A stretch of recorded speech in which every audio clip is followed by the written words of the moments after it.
Helliwell, what do you think of the government's initiative to start measuring well-being in the UK? It's extraordinarily important. You can't make better decisions unless you have better data, and to get excitement and enthusiasm from the top is the best way of doing it, because then you can get departments of all sorts involved and it moves along more quickly. So it's a brave step to take it on as a big public initiative, but it's very valuable.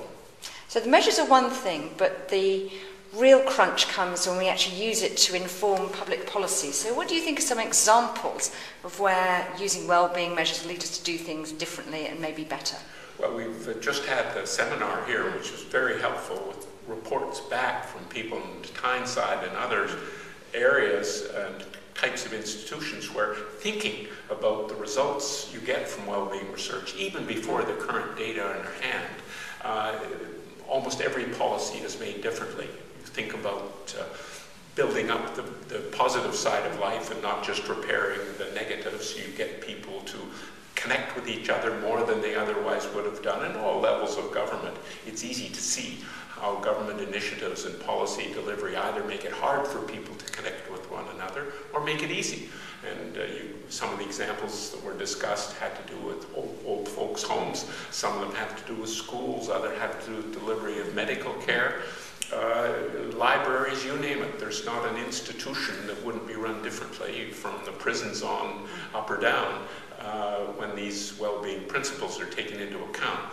To then move to the specifics and ask where are the areas, or where are the regions where things most importantly need to be done, then the real value of the current initiative is that it's going to have 200,000 observations a year. So this will allow the structure of well-being, and one hopes its main determinants across the country, to be analyzed in some detail, so that we'll no longer have to assume about why and where things are going well or badly. We'll have some much better evidence to judge. So some people might suggest that with the UK facing this giant fiscal consolidation over the next 4 years, where we've also been looking to learn from Canada, that actually it might be a nice to have to look at well-being, but the country just can't afford this now.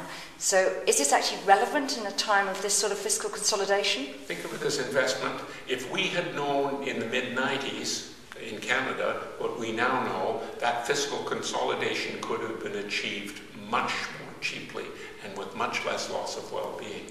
The same thing is true in the UK. The South Korean government responded very differently after the 2008 financial crisis than they did in 1998, and had a much better macroeconomic outcome, because they had quite specifically taken the well-being research into account and operated so as to cushion it rather than to exacerbate it.